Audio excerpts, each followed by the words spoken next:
Президенттин иш башкармасынын жетекчисинин орун басары Эльмира Үсенованын айтымында депутат Өмүрбек Бакировдун иш бөлмөсү тууралуу бир жактуу гана маалыматтар таратылып, айрым тараптар аны атайын саясатташтыруу аракетин көрүшүүдө. Эл өкүлдөрүнүн кабинеттерин жылыштыруу маселеси акыркы бир нече айлардан бери эле каралып келе жаткан. Буга мамлекет башчысынын атайын жарлыгы негиз болгон. Анда президенттин жана жогорку кеңештин иш башкармалыктарын бириктирип, анын негизинде парламенттин имаратын, материалдык техникалык базасын ыраатка келтирүү тапшырмасы коюлган. Бул жерде эч кандай саясат маселеси жок деп айткым келип турат. Баары бүгүнкү күндө мыйзам чегинде алып барылып аткан иш. Чын-чынына келгенде кабинет маселеси жогорку кеңеште өтө курч болуп турат. Себеп дегенде мурда 120 депутат батып жүргөн кабинетке бүгүнкү күндө 90 депутаттарыбыз батпай атат. Себеп дегенде мыйзамга каршы булар дуалдарды сносить этип 2-ден 3 кабинеттерди бириктирген, ушундай маселелер болгондугуна байланыштуу, анан кабинеттин бөлүштүрүлүү боюнча көп нааразычылыктар туулгандыгына байланыштуу биз карап көрүп, иш башкармалык комиссия түзүп, ушул кабинеттерди оперативдүү, мындай ыңгайлуу шарт менен бөлүштүрүп берели деген негизинде комиссия түзгөнбүз. Бул комиссия 14 ноябрда түзүлгөн. Бири 18 ноябрда ушул парламент сессиясынан кийин туш келип калып атат. Ал жума күн болчу.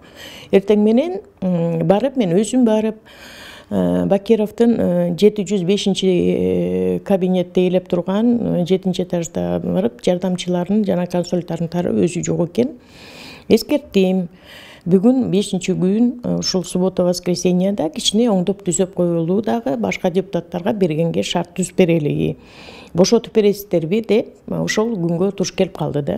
Улам аргандай маалымат булактарында иш бөлмөсүз калганы айтылып жаткан Өмүрбек Бакировго башында эле имараттын 6-кабатынан, тактап айтканда 1 кабат гана төмөн кенен кабинет сунушталган. Бирок депутат эмнегедир буга макул болгон эмес. Мен бир нече звонок кылып, анан ал киши жооп берди. Бир нече звоноктон кийин ал кишиден да эскерттим. Андан тышкары жана интернет булактарына менин катым чыгып, ушундай талкууга алынып атпайбы? Мен катты уведомление катары бердим. Анан мен эскертип атканда эле айттым, бүгүн саат 1-ге чейин бошотуп бериңиз, эслеби 1-ге чейин бошотуп бербесе, биз 3-тө барып замокту ачууга туура келет депчи. Анан эми азыр бизге кабинет бербей койду, же берип айтпай койду деген маселени айтып атышат. Биз 3:30 кабинетке көтөрүлгөндө жардамчысы да, консультанты да жок болчу. Кабинеттин эшиги ачык турган. Анан биз кирип ошол комиссионно бардык, мына актылардын баары турат. Комиссионно кирип, кагаздарын чогултуп, ал жерде эч кандай маселе деле болгон жок. Баарыбыз бир кагазы да бир жака кеткен жок. Анан биз сунуштаган 637 кабинетке баарын кирип, опечатать этип коюп койгондон кийин гана жардамчысы менен консультанты келди. Анан биз түшүндүрүп бердик. Ошол жерден чатак салды, көп нерселер айтылды. Биз мыйзам чегинде биз иш алып бардык. Жогорку кеңештин ички тартибине ылайык 7-кабатка төрага, анын орун басарлары жана фракция лидерлери отурат. Өмүрбек Бакиров 2021 жылы мурдагы чакырылыштагы КСДП фракциясына кыска убакытка лидер болгондо көчүп барган. Бул чакырылышта эмнегедир бошотпой койгон.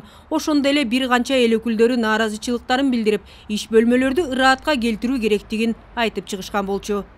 Акмарал Сабаттар, Чыңгыз Жумагулов, Ала Тоо 24.